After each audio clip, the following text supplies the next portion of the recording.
Hi friends, welcome back to MB creation. ನಾನು baby ಕುಚ್ಗೆ simple tips ಅಂತ ಹೇಳಿದ್ದೀನಿ. 70 ಮತ್ತು 80 ಸ್ಟ್ಯಾಂಡ್ಸ್ ಹೇಗೆ ತಗೋಬೇಕು ಅಂತ ಈ ವಿಡಿಯೋ ಮುಖಾಂತರ ತಿಳಿಸ್ಕೊಡ್ತಾ ಇದ್ದೀನಿ. ದಯವಿಟ್ಟು ಎಲ್ಲರೂ ಈ ವಿಡಿಯೋನ ಕಂಪ್ಲೀಟಾಗಿ ನೋಡಿ, ಮಧ್ಯದಲ್ಲಿ ಎಲ್ಲೂ ಸ್ಕಿಪ್ ಮಾಡಬೇಡಿ.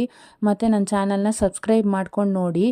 ಬರೀ ಬೇಬಿ ಕುಚ್ಗೆ ಅಂತಲ್ಲ, ಬೀಡ್ಸ್ ಕುಚ್ಕಾಗಲಿ ಮತ್ತು ಕ್ರೋಶಾ ಕುಚ್ಗೆ ಆಗಲಿ ಯಾವುದಕ್ಕೆ ಆಗಲಿ ಹೇಗೆ ಸ್ಟ್ಯಾಂಡ್ಸ್ ರೆಡಿ ಮಾಡ್ಕೋಬೇಕು ಅಂತಂದರೆ, ಎಲ್ಲರೂ ರಟ್ಟಿಗೆ ಮತ್ತು ಇನ್ಯಾವುದಾದ್ರು ಟೇಬಲ್ಗೆಲ್ಲ ಸುತ್ಕೊಳ್ತಾರೆ. ಸೊ ಅದ್ರ ಬದಲಿಗೆ ನಾನು ಒಂದು ಲೆಫ್ಟ್ ಹ್ಯಾಂಡು ಮತ್ತು ನಮ್ಮ ಕಾಲಿನ ಹೆಬ್ಬೆಟ್ಟು ಇದೆರಡಕ್ಕೂ ನಿಮ್ಗೆ ಎಷ್ಟು ಲೆಂತ್ ಬೇಕೋ ಅಷ್ಟು ಲೆಂತ್ ನೋಡಿ ಸುತ್ಕೊಳ್ಬೋದು. ಇದು ತುಂಬಾ ಯೂಸ್ಫುಲ್ ಆಗುತ್ತೆ. ನೀವು 2ರಿಂದ 3 ಸೂಜಿ ಸುತ್ಕೊಂಡ್ರೆ ಆಲ್ಮೋಸ್ಟ್ ನಿಮಗೆ ಸೀರೆನೇ ಕಂಪ್ಲೀಟ್ ಆಗೋಗ್ಬಿಡುತ್ತೆ. ಯಾರಿಗಾದರೂ ಈ ಟಿಪ್ಸ್ ಇಷ್ಟ ಆಯಿತು ಅಂದರೆ ನನ್ನ ಚಾನಲ್ನ ಸಬ್ಸ್ಕ್ರೈಬ್ ಮಾಡ್ಕೊಂಡು ನೋಡಿ. ದಯವಿಟ್ಟು ಲೈಕ್ ಮಾಡಿ, ಶೇರ್ ಮಾಡಿ, ಕಮೆಂಟ್ ಮಾಡಿ ಫ್ರೆಂಡ್ಸ್. ಈಗ ನೋಡಿ, ನಾನು ಇಲ್ಲಿ ಸುತ್ತೋದು ಹೇಗೆ ಅಂತ ತೋರಿಸಿದ್ದೀನಿ. ಕಾಲು ಮತ್ತು ಕೈ ಸಹಾಯದಿಂದ ಹೇಗೆ ಸುತ್ತಬೇಕು ಅಂತ ತೋರಿಸ್ತಾ ಇದ್ದೀನಿ. ಇದನ್ನು ನೋಡಿದ್ರೆ ನಿಮಗೂ ಯೂಸ್ ಆಗುತ್ತೆ. ಹೇಗೆ ಮಾಡ್ಬೋದು ಏನು ಅಂತ. ಲೆಫ್ಟ್ ಹ್ಯಾಂಡು ಮತ್ತು ನೋಡಿ ಕಾಲಿನ ಹೆಬ್ಬೆರಳಲ್ಲಿ ಇದನ್ನು ಸುತ್ಕೋತಾ ಇದ್ದೀನಿ. ಇದು ತುಂಬ ಎಷ್ಟು ಉದ್ದ ಬೇಕಾದ್ರೆ ನಮ್ಮ ಕೈ ಎಷ್ಟು ಮೇಲಕ್ಕೆ ಹೋಗುತ್ತೋ ಅಷ್ಟು ಮೇಲ್ದವರೆಗೂ ಬೇಕಾದ್ರೆ ನಾವು ಅದನ್ನು ಎಕ್ಸ್ಟೆಂಡ್ ಮಾಡಿಬಿಟ್ಟು ಬೇಕಾದ್ರೆ ಸುತ್ಕೋಬೋದು. ಇದಂತೂ ತುಂಬಾ ಯೂಸ್ಫುಲ್ಲು. ಆಲ್ಮೋಸ್ಟ್ 2 ಕಲರ್ ದಾರ ಸುತ್ತಬೇಕು ಅಂದರೆ ತುಂಬ ಹೊತ್ತು ಹಿಡಿಯುತ್ತೆ ಮತ್ತು ರಟ್ಗಳಿಗೆಲ್ಲ ಸುತ್ಕೊಳ್ಳೋದು ತುಂಬಾ ಕಷ್ಟ.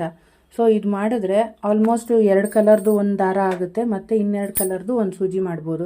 ಆ ಥರ 2 ಸಪ್ರೇಟ್ ಸೂಜಿ ಮಾಡಿಕೊಂಡ್ರೆ ಸೀರೆಯಲ್ಲಿ ಏನು ಕಲರ್ ಇರುತ್ತೋ ಆ ಥರ ನೋಡಿಕೊಂಡು ಆವಾಗ ನಮಗೆ ತುಂಬ ಯೂಸ್ ಆಗುತ್ತೆ.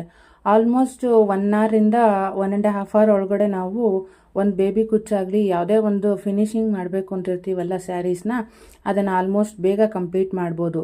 ಈ ಟಿಪ್ಸ್ ಯಾರಿಗಾರು ಇಷ್ಟ ಆಯಿತು ಅಂದರೆ ನನ್ನ ಚಾನಲ್ನ ಸಬ್ಸ್ಕ್ರೈಬ್ ಮಾಡಿ, ಶೇರ್ ಮಾಡಿ, ಕಮೆಂಟ್ ಮಾಡಿ. ಇದೇ ಥರ ಯೂಸ್ಫುಲ್ ಟಿಪ್ಸ್ನ ನಾನು ಕೊಡ್ತಾ ಇರ್ತೀನಿ. ಮತ್ತು ಇದ್ರ ಜೊತೆಗೆ ಕೆಳಗಡೆ ಬಂಚ್ ಕಟ್ಟೋದಕ್ಕೆ ನಾವು ಗೋಲ್ಡ್ ಥ್ರೆಡ್ ಯೂಸ್ ಮಾಡ್ತೀವಿ. ಕೆಲವರು ಅದನ್ನು ಸೂಜಿಗೆ ಚುಚ್ಕೊಳ್ತಾರೆ. ಸೂಜಿಗೆ ಚುಚ್ಕೊಂಡು ಅದನ್ನು ಸಪ್ರೇಟಾಗಿ ಇಟ್ಕೊಂಡು ಅದರಿಂದ ನಾಟ್ ಹಾಕೋಕ್ಕೆ ಸ್ಟಾರ್ಟ್ ಮಾಡ್ತಾರೆ. ಅದ್ರ ಬದಲಿಗೆ ನಮಗೆ ಎಷ್ಟು ಉದ್ದ ಬೇಕೋ ಅಷ್ಟು ಉದ್ದ ನೋಡಿಕೊಂಡು ಅಷ್ಟು ಉದ್ದನ್ನೇ ಕಟ್ ಮಾಡಿ ಇಟ್ಕೊಂಡ್ಬಿಟ್ರೆ ಅದು ತುಂಬ ಯೂಸ್ಫುಲ್ ಆಗುತ್ತೆ. ನೋಡಿ ಇಲ್ಲಿದೆ, ನೋಡಿ ಹೇಗೆ ತೋರಿಸ್ತಾ ಇದ್ದೀನಿ ನೋಡಿ. 70 to 80 ಸ್ಟ್ಯಾಂಡ್ಸ್ ಬರುತ್ತಿದ್ದು. ಇದನ್ನು ನಾರ್ಮಲಾಗಿ ಸೂಜಿಗೆ ಪೋಣಿಸ್ಕೊಂಡು ಆಮೇಲೆ ನಾವು ಬೇಬಿ ಕುಚ್ ಫಿನಿಶಿಂಗ್ ಆಗಲಿ ಯಾವುದೇ ರೀತಿ ಬೀಡ್ಸ್ ಕುಚ್ ಫಿನಿಶಿಂಗ್ ಆಗಲಿ ಎಲ್ಲದನ್ನು ಇದ್ರ ಸಹಾಯದಿಂದ ಮಾಡ್ಬೋದು. ನೋಡಿ ತುಂಬ ಚೆನ್ನಾಗಿರುತ್ತೆ ಇದು. ಅಂದರೆ ಬೇಗ ಆಗುತ್ತೆ. ಮೇಯ್ನ್ ಏನು ಅಂದರೆ ಬೇಗ ಆಗುತ್ತೆ. ನಾವು ರೆಟ್ಗಳಿಗೆ ಸುತ್ಕೊಳ್ಳೋದು ಅದು ತುಂಬ ಚಿಕ್ಕದಾಗಿ ಬರುತ್ತೆ. ಇದು ನೋಡಿ ಎಷ್ಟು ಉದ್ದ ಬರುತ್ತೆ ಅಂತ. ಆಲ್ಮೋಸ್ಟು ಹೇಳಿದ್ನಲ್ಲ, 1-1.5 ಮೊಳದಷ್ಟು ಬರುತ್ತೆ. ನೋಡಿದ್ರೆ ಗೊತ್ತಾಗುತ್ತೆ ನೋಡಿ ನಿಮಗೆ. ಇದು ತುಂಬ ಯೂಸ್ಫುಲ್ ಟಿಪ್ಸು. ಮತ್ತು ಯಾರು ಬೇಗ ಹಾಕಬೇಕು ಅಂತ ಟ್ರೈ ಮಾಡ್ತಾ ಇರ್ತೀರಲ್ಲ ದಿನ ಮನೇಲಿ, ಅವರು ದಿನ 1-2 ಹಾಕೋರು ಆಲ್ಮೋಸ್ಟ್ 5ರಿಂದ 6 ಬೇಬಿ ಕುಚ್ಚಾಗಲಿ